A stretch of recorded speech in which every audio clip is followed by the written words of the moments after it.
Muli, sumatin po yung pagpapala ng Panginoon. Patuloy na buksan ang ating pangunawa at pakitipisan na umaga po nito. Ang ating tema po o topic na po, 4 na bagay to practice and enjoy. 4 things to practice and enjoy. Philippians chapter 4, verse 8 to 9. Yan po. Tingnan po natin ang ating pinaka-teksto. Bilang pagtatapos, mga kapatid, lagi ninyong isaisip ang mga bagay na karapat-dapat, kapuri-puri, mga bagay na totoo, marangal, matuwid, malinis, kaibig-ibig, at kagalang-galang. Isagawa ninyo ang lahat ng inyong natutunan, tinanggap, narinig, at nakita sa akin, sa gayon sa inyo ang Diyos na nagbibigay ng kapayapaan. Okay? Pagpalain po ng Diyos kanyang mga salita. Tayo po'y sumandaling manalangin. Abang banal, salamat po. Narito na po kami sa bahagi Diyos ng yugto na kung saan pagsasalo-saluhan namin, Panginoon, ng iyong mga salita na sa bahagi pong ito, Diyos, pagpalain mo po sa aming buhay spiritual. Patuloy, Diyos, na pagalawin ang katotohanan at patuloy, Diyos, manatili sa bahagi Diyos na ikalalago ng aming pananampalataya. Ito po ang aming dalangin sa pangalan ng Panginoon Kristo. Amen. Amen. 4 things to practice and enjoy. Una, things learned. Yung ating mga natutunan, mga bagay na ating natutunan. Yan. Christian practices. Ikalawa, things received. Yung mga bagay na ating natanggap. Ito yung mga Christian blessings. Ano po? Ikatlo, things heard. Yung ating naririnig. Ano po? Ang dami nga po niyan hanggang sa ngayon. Kaya sabi ko nga, daw po tayo. Pag wala sa Biblia, huwag niyo pong panghawakan. Christian doctrine. Yan po yan. Things seen. Nakita, Christian miracles, milagro ng mga bagay na naganap. Na po, baka isipin niyo, Pastor, wala lang kami nakikitang milagro. White lady, mayroon. Ha? Okay? So, ito po yung isang panawagan para sa isang buhay na makatotohanan at kaibig-ibig. Ang ating pong character, nagsisimula po yan sa bahagi ng ating pag-iisip. Ano po? Ang ating karakter at conduct, ang ating mga actions o ginagawa, ay apektado ng mga bagay na ating mga saloobin. Unang ating isip. Ano po? Nagbabala po si Apostol Pablo sa bawat mananampalataya. Sabi diyan, na ang mag-concentrate tayo sa mga bagay na magbibigay matwid, banal, para sa Diyos. Ito po panawagan ni Apostol Pablo. Kaya makita po natin diyan kanina, napakarami. Sabi diyan. Now, sa verse 8, ang sabi niya, sa wakas, finally, yan, dapat maging laman ng inyong pag-iisip ang mga bagay na karapat-dapat, kapuri-puri, totoo, marangal, matwid, malinis, kaibig-ibig, at kagalang-galang. Ito po yung mga bagay na nararapat mag-mold ng ating character, conduct, o pag-iisip. Yung mga bagay na nakalagay po dyan kanina. Bakit pag-iisip? Naman ninyo, kahit na nakatingin kayo sa akin dito ngayon, pwede kayong dalhin ang inyong pag-iisip sa labas. Pwede kayong dalhin ang inyong pag-iisip sa malayo. Ano po? Naalala nyo, ang bisis ko nang ulit ito, siguro hindi na lang 10. Para sa kapanginabangan ng lahat. Tungkol sa mga yung pag-iisip ba. May dalawang mananampalataya na magsasaka. Na pagkasunduan nilang bababa ng church sa bayan para magsimba. Nakalilis ang pantalon, nilakad ang pilapil, bit-bit yung kanilang sapatos. Ang karamihan ganyan, mga magbubukid, pagdating sa kalsada, saka lang nila isusuot. Kaya kung minsan sabihin nila, ito yung sapatos kong ito, ay matanda pa yan sa anak kong panganay. Ngayon, ang dami ko ng apo dyan. No? Paano hindi sinusuot? Pinapasan lang. See? Pagdating doon sa kalsada, saka sinuot yung kanilang mga sapatos. Now, pero pagdaan nila doon, sa pilapil, yung lubluban ng kalabaw, biglang merong pumalag. Marami. Sabi nung isa, bro, ang daming dalag. Ano kaya, ganito na lang ang gawin natin. Ikaw na lang ang mag-church. Ha? Pagkatapos, ako maiwan dito. Uwi muna ako ng bahay. Sabi niya ganyan. Pag uwi ko ng bahay, kukuha ko ng mga timba, balde. Ha? Pagkatapos, maglilimas ako. Pagkatapos ng church, sabi niya ganyan, daanan mo na lang ako dito. Ano makuha ko dito? Hati tayo. Ayan. Ngayon, pagdating ng isa doon, nasa church na siya, yung isa naman naiwan doon, yung naiwan nag-iisip na. Ito, sigurado to, nagsisimula na si kapatid na Sirio na nagbibit na ganyan. Okay? Ito, siguro to, simula ito, announcement na ni pastor. Yung isip niya dito. Nandun yung naglilimas. Ito, siguro, nagme-mensahe na si pastor. Ano kaya yung tema niya? Okay? Ito, siguro, panahon na, ng ganyan, yung daloy na ng pananambahan. Yung naiisip niya. Yung isa naman dun, nakikinig, nakatingin sa pastor. Ito siguro, unti-unti nang natatanggal yung tubig. Ito siguro, nag-i-enjoy na siya kasi pumapalag na yung mga dalag. Ito siguro, nakakalahating timba na siya. Pagdaan ko kaya, ano kayang masarap na luto? Pisang dalag. Oh, iniyaw. Pisa ka ng kamatis.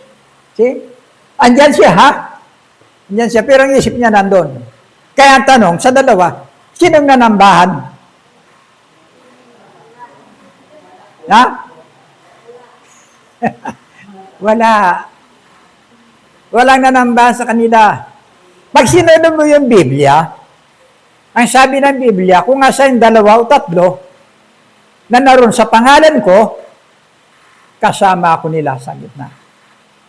Pwede mo bang ibilang yung na enjoy siya sa kanyang fellowship sa dalag? Yung isa nandito nga, pero yung kanyang isip nandun naman. See? Wala. 2 pong ito. Kaya nga may nauso na isang sikat na awitin. Hindi ako nagkakamali, Anthony Castillo. Kilala niya yan. Sabi niya, malayo ang tingin. Di ba? Wala namang tinatanaw. Di ba? At kapansin-pansin. Di ba? Ang bawat kilos niya at galaw. Nagre-reflect kung ano yung iniisip natin, nagre-reflect sa ating kilos, sa ating ginagalaw. Nakakita na kayo minsan, may taong nag-iisip, masaya yung iniisip niya. Mag-isa lang siya. Di ba? Pero nakangiti siya. Di ba? Sa kanya may isipin, uy, baka may taong nakakita sa akin, isipin na lang. Di ba? Nagre-reflect. Kung ano yung nasa isip natin, nagre-reflect sa bagay ng ating mga katawan. Yan. Absent-minded. So,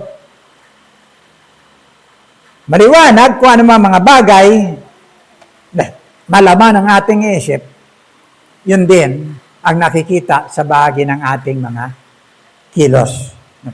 Now, sa verse 8, ay naghahatid ng quality ng ating mga moral. Na siyang nakikita at madaling maunawaan po ng tao. Yan.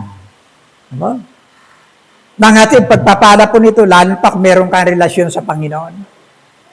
Hatid pagpapala po niyan sa Kanya. Yan po ang ano diyan. Now, ito po ngayon yung ating tema sa verse 9. Isagawa ninyo ang lahat ng inyong natutunan, tinanggap, narinig at nakita sa akin. Sa gayon, sa inyo ang Diyos na nagbibigay ng kapayapaan. Isagawa mo ano man yung mga bagay na tutunan mo. Things learned. Yan. Christian practices. Ito po. Kaya marami dyan. Ang iba, lalo na nag-aaral ng dentistry, kumukuha yan ng mga sira-sirang ngipin, may sira. Naayos nila yan, yun ang kanilang pinaka-project bago sila matuto. Naalala nyo yung investigador, buhay pa yung Yubaong Mike Enriquez, natuklasan na yung mga nag-aaral ng medisina, mayroon palang tindahan, timba-timba na nando na may mga yelo, andun yung puso ng tao, baga ng tao, atay ng tao. See? Nininegosyo ng mga itong may mga punerarya. Kaya nung kailan yun, naging investigasyon, yung libingan, yung sementeryo sa Baisa. See? Lahat may butas na, nawala na yung mga buto, nawala na yung mga skeleton. Kaya yung mga nag-aaral ng medisina, bumibili ng bangkay. Pinag-aaralan po yan. Yun po yung sistema na kinakailangan mo, gawin mo sa bahagi ng sa katuparan yung mga bagay na yung natutunan. Hindi ka magiging dalubhasa hanggat hindi ka nagpapasimula. Lalo na sa buhay ng isang mayroong relasyon sa Panginoon. Practice makes perfect. Yan po. Bagamat may mga taong aral ng aral. Okay? Pagkatapos, andyan lang, nakadisplay lang. Abay, kumuha siya ng abogasya. Tapos, filosofiya, kagaling. Mahusay na itong abogado. Pagkatapos, kumuha siya ng pagiging pastor. Abay, galing. See? Magaling sa debate. Yan ang ano doon. Pero ang problema, pagdating na sa ministeryo, marami nagtatapos. Pagdating sa ministeryo, ang daming problema rito. Problema ng isa, problema mo. Problema ni pastor. Problema ng isa, problema ni pastor. See? Problema ng lahat, problema ni pastor. Ay, hindi naman pinag-aralan sa seminaryo yung problema. Hindi naman ay turo. See? Kaya pagdating dito, hindi ito yung calling ko. See? Saka siya lalabas. Kaya nga sabi ko doon sa mga nag-graduate nung kailan yon, hindi ko kayo babatiin ngayon. After 20 years in service, saka ko kayo babatiin. Yung mga nag-aaral. Dahil diyan makikita yung talagang tunay na paglilingkod. Na po? Now, sabi po ni Apostol Pablo, isagawa mo kung ano po yung magandang bagay na ating natutunan. Ang kahalagahan po noon ay ang pagsasagawa. Now, ang pinakamahalaga sa buhay ng isang tao ay yung pagkakaroon niya ng relasyon sa ating Panginoon Kristo. Number 1 po yan. Number 1 po yan. Issue natin ngayon, mali-malita sa ganito, nagsitakbo na yung iba. Okay? Hindi yun. Hindi yun ang pinakamahalaga. Pinakamahalaga yung number 1 na mayroon kang relasyon sa ating Panginoon Kristo. At kasunod po noon, yung tinatawag na pamumuhay sa relasyon pong ito. Okay? Yun po yung follow-up.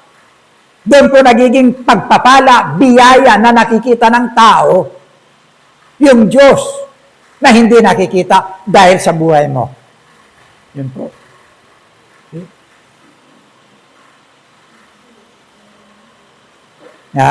Kalimitan ko nga, sabi ko nga, buhay ng isang pastor, isang ministeryo, na po,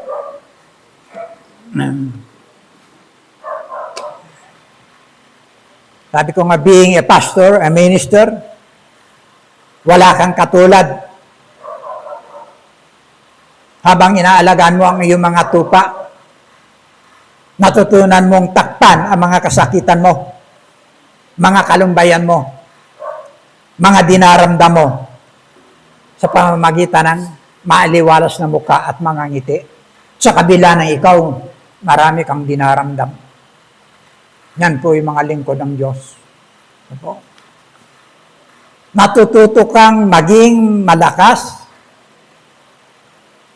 sa kabila ng marami kang kasakitan. Natututo kang magbigay ng pag-asa, ng kalakasan, sa kabila ng sa iyo malabo. Okay?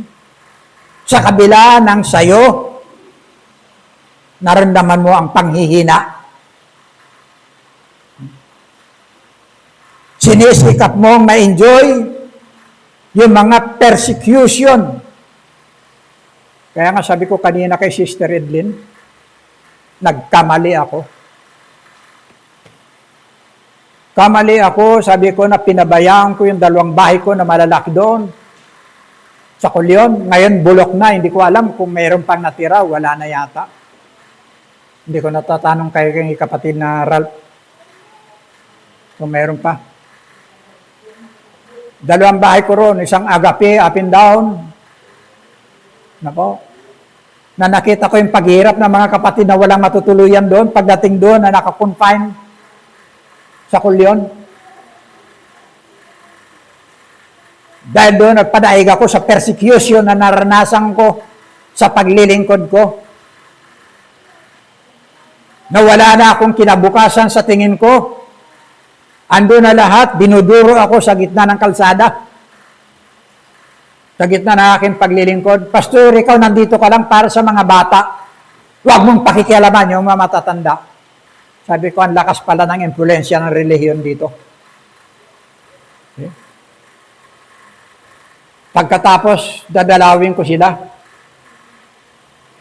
Isang araw lang, pagbalik ko doon, putol-putol na yung wiring ko sa loob, sa taas ng kisame. Dumaan na doon, bumaba. Ginalugan ng screwdriver yung mga pintuan ko, pati yung kwarto ko. Pagdating ko, hindi ko na mabuksan. Grabe yung persecution ko. Sabi ko, okay. Hinahabol niya mga bagay na ito, iwanan ko sa inyo lahat. Yan po ang nangyari sa akin. Mas mahalaga sa akin ang gawain ng Panginoon. Kaya lumipat ako sa Lahala. Iwanan ko itong lugar na ito. Total, alam ko, salo ko ngayon yung lahat ng kasiraan. Salo ko ang bigat ng foundation. Persecution. Pero never ginibab ko yung bahagi ng aking paglilingkod sa Panginoon. Yun ang buhay ko. Nandun hanggang sa kasalukuyan.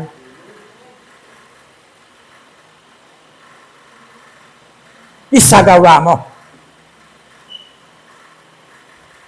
Maraming persecution. Araw-araw marami. Pero hindi ko iniintindi ano mang mga bahagi ng kasakitan sa araw-araw. Never!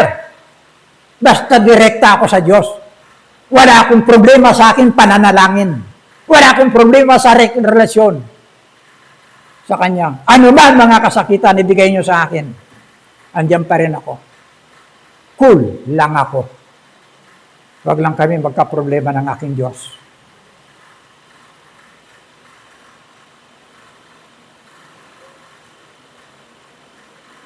Romans chapter 12, verse 1.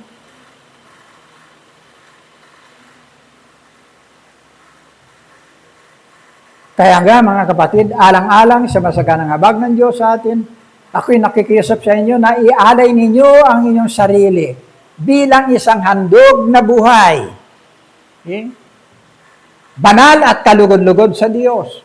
Ito ang karapat-dapat na pagsamba ninyo sa Diyos. Araw-araw, araw-araw na pagsambayan. Handog mo ang iyong buhay. Hindi katulad sa lumang tipan. Pinapatay bago ka ihandog, sinusunog. Ngayon, buhay mo mismo ang nararapat na ihandog para karapat-dapat mong pagsamba sa Diyos. Okay? Titignan ka talaga ng Diyos sa bahagi ng buhay na suko sa pag-handog. Araw-araw. Nung araw mag-handog yan, patay, hayop, mga walang kapintasan. Ngayon, sarili mo mismo, buhay mo mismo, handog mo sa Diyos. Okay? Itong hinihingi ni Apostol Pablo, sabi niya ganyan. Matthew chapter 16, verse 24.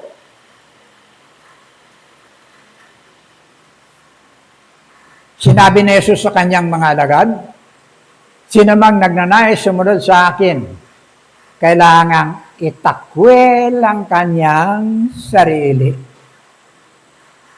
Pasanin ang kanyang cross at sumunod sa akin. Sino kang tao ka natatakwil sa sarili mo? Samantalang mahal mo ang sarili mo. Sinong taong hindi nagmamahal sa kanyang sarili? Di ba? Number 1, minamahal natin ang ating sarili. Pinaliliguan, nililinis, pinakakain. Itakwil mo. Pasanin mo yung iyong cross. Okay? Hindi kung saan ka lang nasa mood. Kung saan lang nasa kondisyon ang iyong sarili.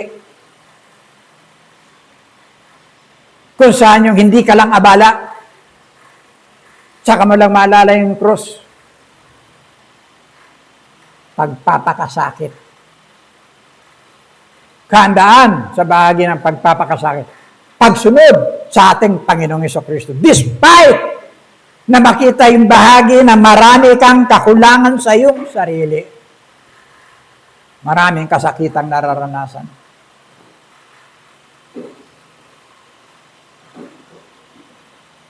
Marami dyan. Kaya napupunta sa church, sabi dyan. Kaya pag nakita po, uy, banal tayo ngayon See? Di ba? Wala, nagbawas lang ng kasalanan. Yun lang, ganun lang sila.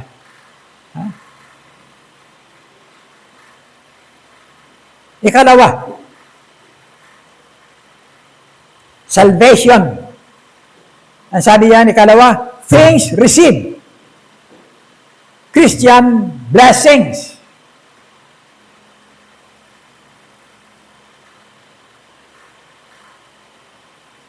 Ano ba ito? Salvation. Isa yan po sa tinanggap natin. Di po ba? Being a Christian. Sabi diyan, Ephesians chapter 2, verse 89. Pag tinig niya diyan, makikita niyo yung kalakihan ng pag-ibig ng Diyos. Kinumpleto niya lahat yan. Sapagkat dahil sa kandang loob ng Diyos, kayo ay naligtas sa pamamagitan ng pananampalataya at ito'y kaloob ng Diyos at hindi mula sa inyong sarili. Hindi ito bunga ng inyong mga gawa, kahit walang naipagmamalaki ang sinuman. Kung ano tayo ngayon ay gawa ng Diyos at sa pakikipag-isa natin kay Kristo Jesus ay nilikha niya tayo para sa mabubuting gawa na inihanda niya noong una pa man upang gawin natin. Tandaan ninyo, yung talatang yan,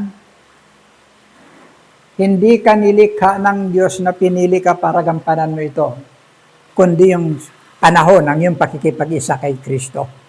Inihanda na itong mga panahon na ito, nahanda na yan sa langit noon pa. Yung banal na Espiritu nandiyan na, yung bunga ng banal na Espiritu nandiyan na. Ephesians 1:3, saka lang ibubuhos sa'yo, ibibigay sa'yo. Yung lahat ng mga pagpapalang makalangit, doon lang, noon magkaroon ka ng relasyon sa ating Panginoong Jesucristo. Okay? Hindi lahat may bunga ng banal na Espiritu. Yun lang, mga anak ng Diyos, na tinatahanan ng banal na Espiritu. Blessing! Now, andyan po ngayon, papasok yung ating witnessing. Pagpapatutuo ng ating mga buhay. Na po? Bilang isang Kristiyano, ilan na po yung nakakay natin sa paanan ng Panginoon?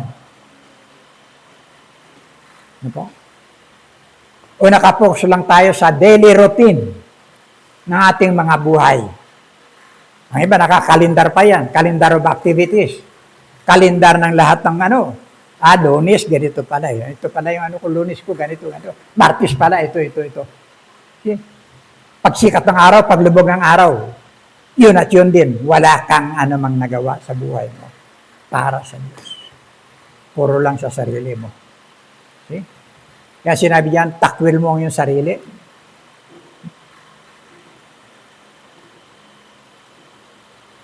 Ang sabi diyan, gaano na tayo katagal na naging Kristiyano?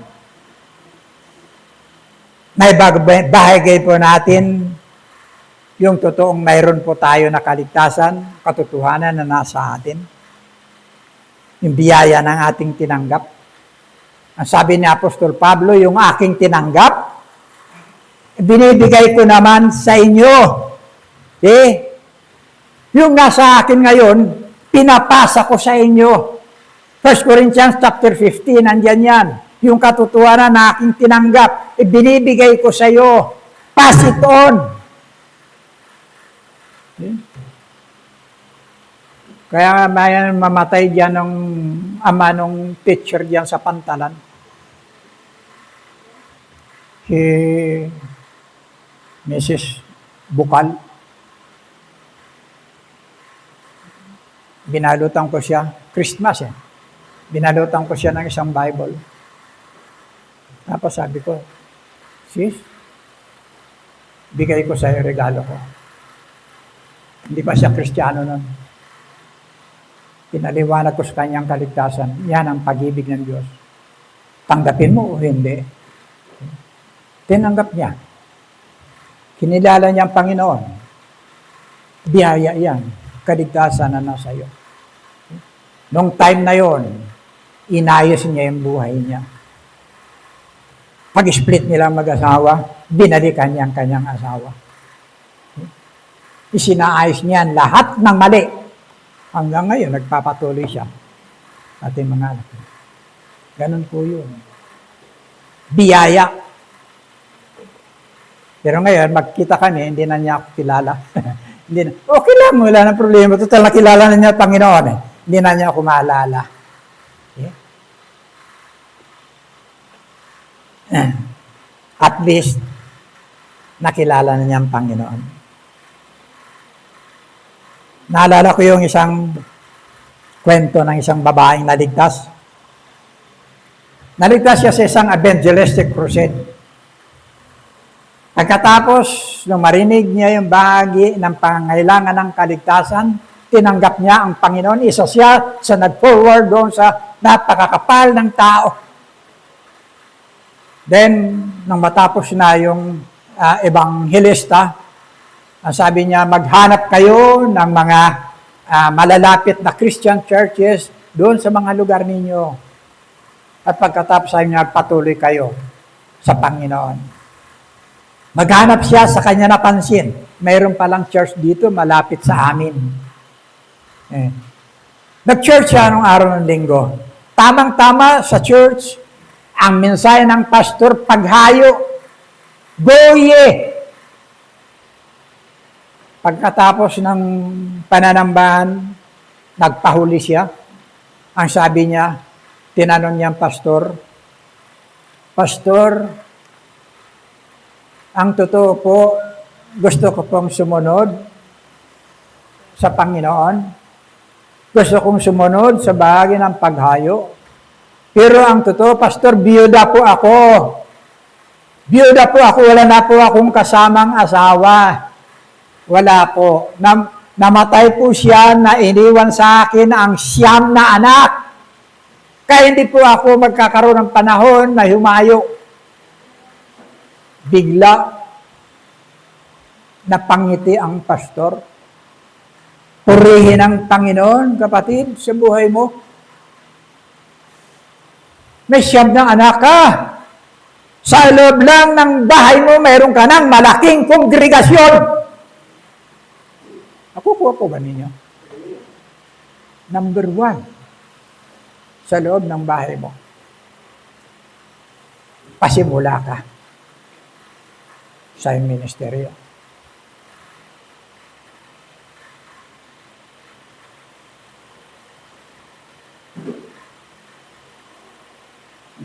Ang problema po, marami po mga Kristiyano matapos tanggapin ang pagliligtas ni Kristo.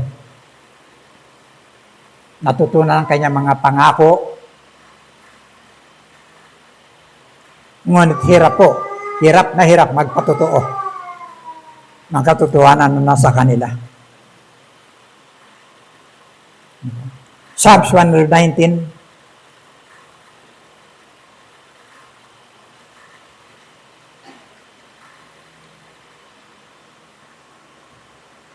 pupurihin kita, Yahweh, ikay aking pupurihin.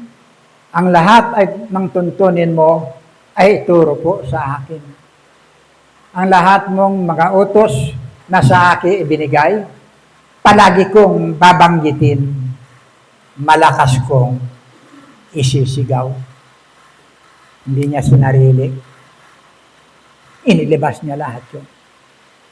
Kung ano yun na sa kanya, natagpuan niya sa Panginoon. Inilabas niya yun. Kagadakan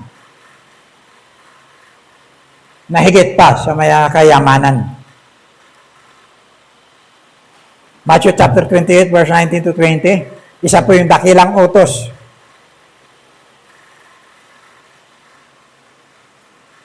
Kaya't humayo kayo, gawin ninyong alagad ko ang mga tao sa lahat ng mga bansa. Baptismuhan niyo sila sa pangalan ng Ama at ng Anak at ng Espiritu Santo. Turuan ninyo silang sumunod. May gagawin. Sa lahat ng iniutos ko sa inyo, tandaan ninyo, ako'y laging kasama ninyo hanggang katapusan ng panahon. Hindi ka nag-iisa. Meron kang katuwang maging sa kabigatan. Ano mga bagay na naranasan mo? Meron kang kasama. Ang problema, marami pong Kristiyanong gapos. Gapos ng kanilang mga responsibilidad. Gapos ng maraming alalahanin sa buhay. Gapos ng mga plano. Gapos ng kung ano-ano kaya hindi makaalis sa bahagi ng kanilang mga kinalalagyan. Nauwi lang sa puro sarili. Ano?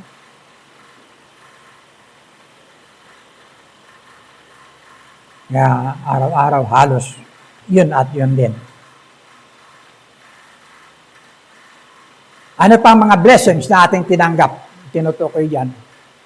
Ano? Yung Galatians chapter 5 verse 22 to 23. Diyan po yan.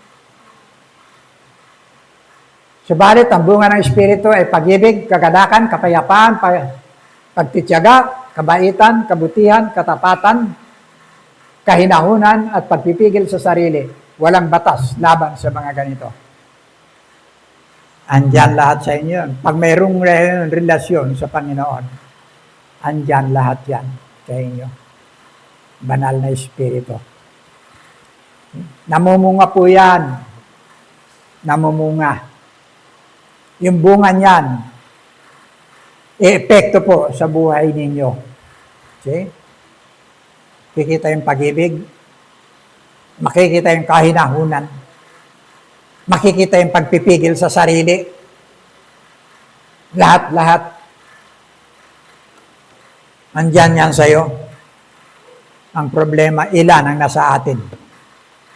Siyam yan, na bunga ng Espiritu Santo. Ilan ang nasa atin? 3, 4, unconditional pa. See? Magiging problema. Ephesians 1:3.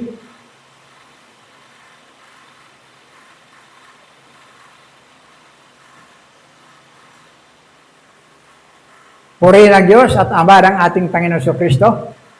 Pinagkalooban niya tayo ng lahat ng pagpapalang espiritual na nagmula sa langit dahil sa ating pakikipag-isa kay Kristo.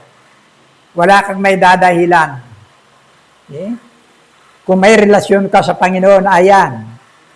Binuksan ng Diyos yung langit. Andyan sa'yo. Naunawaan mo kung anong mabuti at masama. Pwede kang magsabi ngayon, oh, Brad, hindi tayo pwede dyan. Ano yan eh? Laban sa akin yan. See? Hinaya ako minsan ng kumpare ko. Kinuha akong kumpare. Kabilang kwarto siya eh. Kabilang kwarto kami.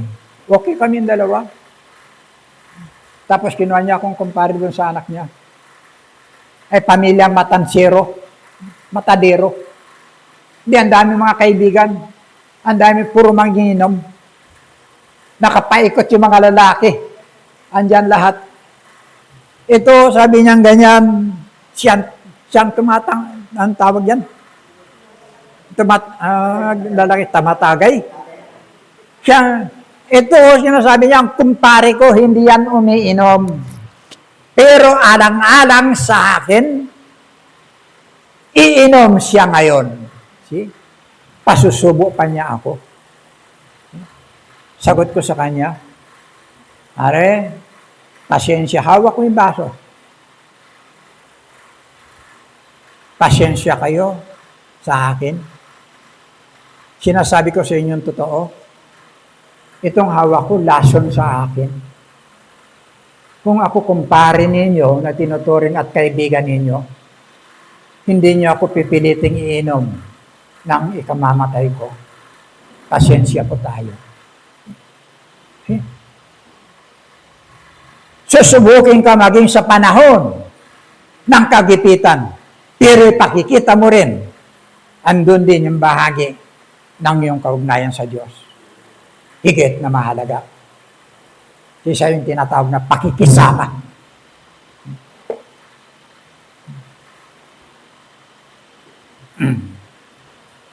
Now, then,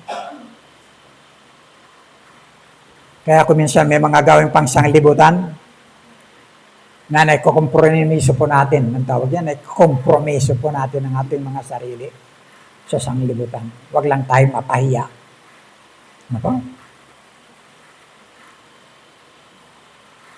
Sabi diyan ang Galatians chapter 5, verse 24 to 25.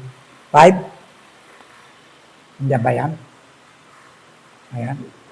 At ipinako na sa krus ang mga nakipag-isa kay Kristo Jesus, ang kanilang laman at ang masasamang hilig nito. Wala na. Ando na yun. Na magkaroon ka ng relasyon sa Panginoon. Eh?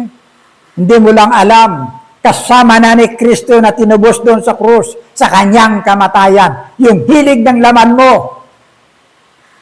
Eh? Hindi ka na pwedeng sakupin, alipinin ng laman mo, ng panlasa mo, ng lahat ng ginagawa mo. Buhay ang kapalit noon.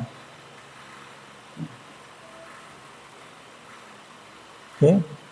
Ikatlo, things heard, Christian doctrine. Lalo na ngayon, Uwi daw po kayo. Ay, pastor, sila, napakarami nila ngayon. Ganyan, ngayon. Usong-uso yan. Napakarami nila. Kasi ganitong ganyan, ganun ang mga practice. Tingnan mo. kung nasa Bible yan. See? Ganun po sila. Powerful po sila. Pagkampay lang na ganyan, buwal sila lahat. See? Nandun na lang napunta yung mga kanilang pananambahan. Wala nang repentance, wala nang salvation, wala nang kasi andun na yung mga bagay. Pero pag tinignan nyo sa Biblia, makikita nyo sa Biblia. Kapatid, maaga pa. Tuklasin mo nga. Luke chapter 9. Pakita natin yung nasa Bible. Wala akong makita doon nasa Bible na yung mga nangingisay, yung mga lahat. Mga bumabula, wala eh. Na galing sa Panginoon. Luke chapter 9, verse 43.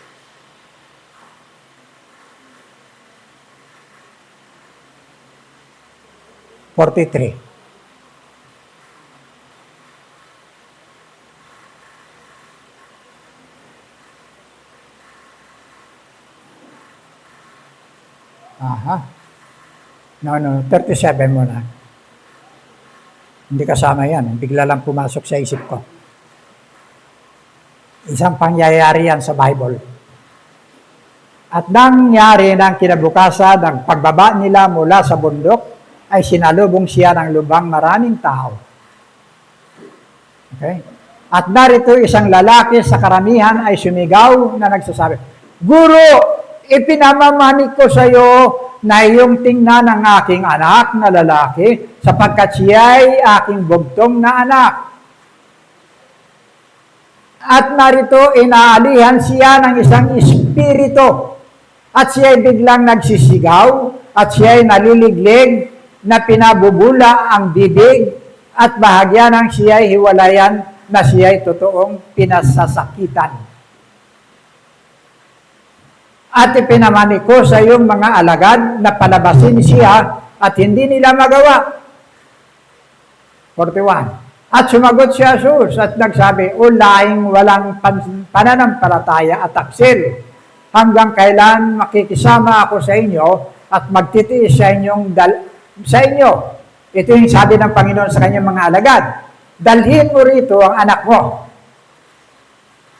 At samantalang siya ay lumalapit, ay ibinuwal siya ng demonyo at pinapangatal ng mainam. Datapwat pinagwikaan ni Jesus karumaldumal na espiritu at pinagaling ang bata at sinauli siya sa kanyang ama. Sa original na buwal po yan, nangisay. Ano po? Yan po. Yung mga nakikita po natin ngayon. Sa Biblia, pag tinignan mo sa Biblia, hinahanap ko po yung Panginoon mismo nagpapabuwal. Ano po? Yung pagdating ng Panginoon, pagkumpas ng Panginoon, mabubuwal lahat. Dito po yung nakabubuwal, may demonyo po. Sa bagay ng kanilang sarili. Yan po. Now, things you've heard, mga bagay nating narinig. Na po, meron lalapit sa iyo dyan. Kapatid, ako naniniwala ko na si Kristo, anak ng Diyos. See? Uriin mo, baliktarin mo. Naniniwala ka rin ba? Yung salita niya, dalawa lang yun. Kristo, anak ng Diyos. Baliktarin mo. Naniniwala ka rin ba na si Kristo, Diyos, anak? See? Binalitan mo lang yun. Ay, hindi. Hindi siya Diyos, anak. Anak siya ng Diyos. Ikaw, anak ka ng Diyos. Tayo lahat anak ng Diyos. Pero hindi tayo Diyos, anak. Magkaiba yun. See? Kaya ingat. Yung mga bagay na ating naririnig. Okay. Maaga pa. Merong mag-ama, pasukan na Sabi nung ama, ay yung anak, merong inaalaga ang baka. Ano na rin, dumalaga na yung baka. Tapos sabi nung ama, Nak, malapit ng pasukan, wala kang pang entrance, wala kang nagagamitin tayo para makapag-aral ka. Benta na lang natin yung baka mo. Sakit sa loob ng anak. Tay, friend ko po yan Wala, hindi ka makapag-aral. Gusto mo mag-standby ka, wala tayong magagawa. Benta na lang natin. Napahinuhod yung bata. Benta nila. Ang layo ng palengke. Taka doon. lalakarin. Tapos, sige anak, sakay ka. Hawakan ko yung tali, mauna ako. Lakad yung ama, sakay-sakay yung anak. Ay nakarinig sila, may mga grupo. Andun. Tapos, narinig nung ama, tingnan mo nga naman ang panahon natin ngayon. Yung anak, ang sarap-sarap ng pagkakaupo, samantalang yung amang matanda, yun naglalakad. See? Narinig niya. Kagad-agad sinabi niya sa ama niya, sa anak niya, nak, baba. Palit tayo, ikaw mahumawak ng tali. Ako naman ang sasakay. See? Sakay na naman siya. Anak na naman na humawak ng tali na una. Nadaanan naman ng isang grupo. Yun. Sabi ng isang grupo, tignan mo na nga naman mga magulang ngayon. Natitiis nila yung kanilang mga anak na nahihirapan, sila ang sarap-sarap na nakaupo. See? Nung marinig niya yun, samantalang sabi niya sabi niya, pwede naman nilang sakyan dalawa yun, hindi naman para walang nahihirapan sa kanila. Yun. Pagkatapos sinawag ng ama, nak, sakay ka dito. See? Sakay ka dali. Sakay na silang dalawa. Ayong baka, dumalaga pa. Hirap talaga. Lumalakad, sakrat na. No? Nadaanan naman nila yung isang grupo. Pagkatapos, sabi na, grabing mga tao to. Nakikita nila, halos hindi na makalakad yung baka. Hirap na. Sakang na. Sobrang pahirap sa hayop. Ganyan. Nak, baba tayo. Baba. Hawakan mo lang yung tali, Sandali lang, sabi niya, may hanapin lang ako. Pagbalik, may kahoy na siyang mahaba. Tapos, tulungan mo ako, gapusin natin sa paa. See? Ginapos sa paa, tinuog yung kahoy. Nakdoon ka sa mauna ka, pasanin natin hanggang palengke.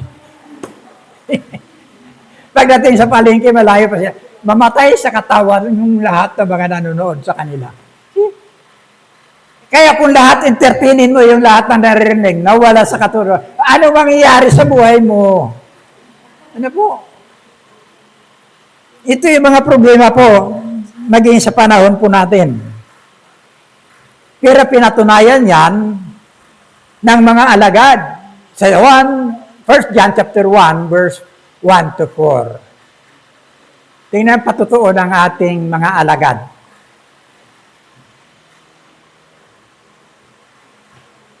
Sumusulat kami sa inyo tungkol sa Kanya. Nasa simula pa'y siya na, ang salitang nagbibigay buhay. Siya ang aming narinig, at nakita, napagbasdan, at nahawakan. Nahayag ang buhay na ito. Nakita namin siya at pinatutuhanan namin na ang pinangangaral sa inyo ang buhay na walang hanggan, nakasama na ng Ama at nahayag sa amin. Ipinapahayag na namin sa inyo ang aming nakita at narinig upang makasama kayo sa aming pakikisa sa Ama at sa Kanyang Anak na si Jesucristo. Last verse, isinusulat namin ito upang malubos ang aming kagalakan. See? Nakita, narinig, nahipo, nahawakan. Yung panahon ng pagkakatawang tao ng ating Panginoong Jesucristo. Ano po? Nasa Kanya pa rin. Ibig sabihin, binabalik sa Kanya na siya ay isang Diyos sa pagsimula nakasama na ng Ama. Sa Colosas 2:9. Andiyan na po yan.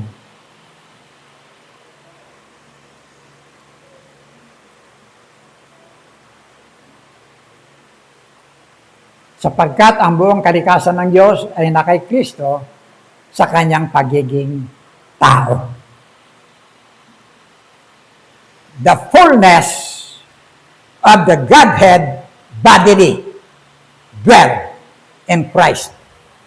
See? Nasa Kanya. Andun lahat. Hindi ko alam kung bakit itong mga nangangaral ng pagiging tao ni Kristo. Now, halimbawa ito. Kung ako pulis, andun ako sa aking presento, duty ko ngayon, suot ko yung aking uniforme, tsapa, dyan. Tapos, sakbit ko yung aking baril. Pulis na pulis talaga. Pero pag uwi ko ng bahay, kumarin ko yung aking damit, tanggalin ko yung aking baril, at pagkatapos, nag-short na lang ako, nagsando na lang ako. Ano sa tingin niyo? Pulis pa rin ako? Ha? Sino nagsabing pulis pa rin? Pakitaas ang kamay. Eh, bakit? Yeah. Yes. Kahit na wala ka ng damit, nakahubad ka lang, nakashort ka lang, pulis ka pa rin. Pakapi-kapi ka na lang sa bahay, pulis ka pa rin. Bakit? Taglay mo yung lisensya na ikaw autorisadong alagad ng batas ng Republika ng Pilipinas. Ganyan ang Panginoon. Yung sinabing hinubad na niya, yung kanyang kadiyusan, pero Diyos pa rin siya. Andun pa rin yung kanyang pagpapatawad. Andun pa rin yung kanyang pagbuhay ng patay. Andun pa rin yung bahagi ng kanyang lahat ng mga ginagawa na tubig na nagiging alak. Andun pa rin, hindi nawawala. See? Lahat nandun. See? Now, kaya nga sabi niya, andun pa rin yung kanyang kapangyarihan sa bahagi ng tinatawag na over death, over demons, over sickness, over sin, lahat-lahat, over Sabbath, lahat-lahat ng yan. Now, last, things seen. Mga bagay na ating nakita. Christian miracles. Ano po nakita ninyo milagro na nung magkaroon kayo ng relasyon sa Panginoon? Ha? May nakita na kayo milagro? Wala?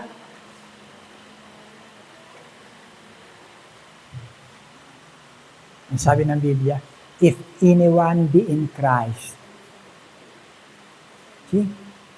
He is a new creature. Ang sinabang na kay Kristo ay bagong nilalang. See? Ang daming sumusulat niyan pag New Year's resolution, hindi na ako iinom, hindi na ako magsusugal, hindi na ako magdadrugs. See? Pero pagkalipas ng ilang araw, balik siya sa dati. Bakit? Walang milagro. Walang power. Mahina ang espiritu na nandun. Na nagsasalita. Wag. Nagsasalita ang espiritu. Tulad ng babae na nandun sa grocery, kukuha siya, abay mura. Kukuha siya ng sabon ng pampaligo. Yan. Pagdating kayo, Rose, wag yan. See? Tingnan niya, binalik niya. See? Yung pala, safeguard lang ang kailangan doon. Hindi ba? Nakita niyo patalastas siya noon? Wala na ngayon. May konsyensya ka na mula sa sarili mo. Yun po. Na nagsabi, wag yan. Babagsak ka dyan. Kaya sinasabi natin, mayroon kang kapangyarihan. May milagro ang buhay mo. Napakaraming relihiyon, napakaraming Kristiyano, pero ilan lang ang totoo na Kristiyano talaga, yung mayroong relasyon kay Kristo. Puno-puno yung mga bilangguan, city jails, pambansang bilangguan, lahat-lahat, bilangin mo yung lahat ng city jails sa buong kamay nila, sa buong ang dami city jails yan, ginagali sila sa dami. Halos ulot talampakan, ganyan, siksika na sila. Mga Kristiyano yan, tanongin mo ba't sila nakulong, kung anong kaso nila, sasabihin sa iyo, nang-rape ako eh. Pero Kristiyano siya. See? Yun po yung mga ron. Kita ko ngayon, kailan yun? Si Gina Parino. Ay, grabe. Tumanda na lang. Pero Kristiyano yan. Daming Kristiyano, alipin ang kasalanan. Ang tunay na Kristiyano. If anyone be in Christ.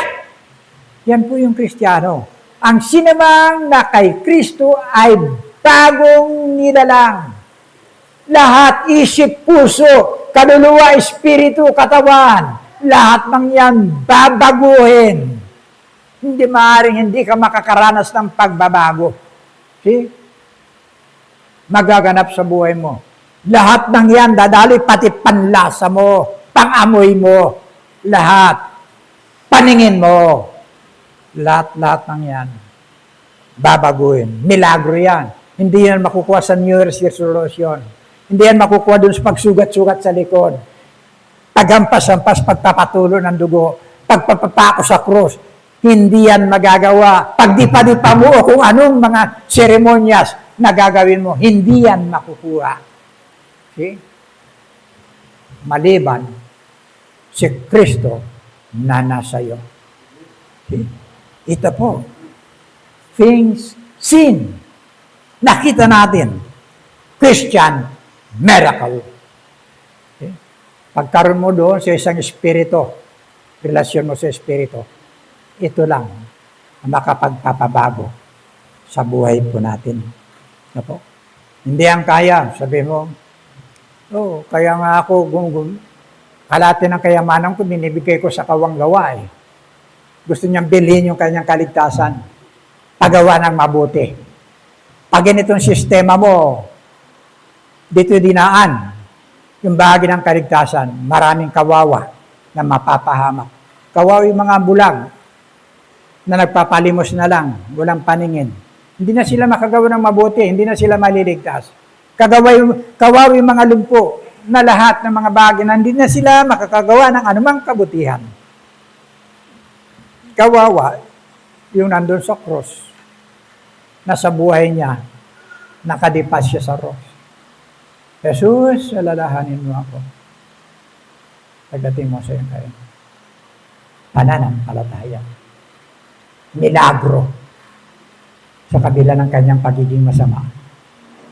Sinasabi ko sa ngayon, katotohanan sinasabi ko sa iyo, kakasamahin kita sa aking paraiso. Miracle. Miracle. Dahil sa kanyang relasyon sa ating Panginoon sa Kristo. Tayo po'y manalangin. Amang banal, maraming pong salamat sa iyong mga salita. 4 na bagay na mahalaga na pong tinalakay na makita po natin Panginoon sa ating mga buhay. Salamat po sa mga katotohanan po nito. Pinapuri ka namin, pinasalamatan sa lahat ng bahagi Diyos ng katotohanan. Pagpalain mo po Diyos sa aming mga buhay. Palakarin mo kami, Panginoon, na mayroong kaayusan. Palaguin mo kami sa aming pananampalataya. Palaguin mo kami sa aming buhay spiritual na makita namin, Panginoon, ng mga palso, ng mga pag-ugali na mayroon po kami. Na makita namin, Panginoon, paano kami mamuhay na mayroong kagalakan. Mayroong bahagi, Diyos, na tinatamasan namin, Panginoon. Yung aming buhay na mayroong relasyon sa Panginoon. Salamat po. Sa ito pong mga bagay, Diyos, makita po namin ang lahat ng pagpapalang makalangit na nagpo-flow sa bahagi, Diyos, ng aming mga buhay.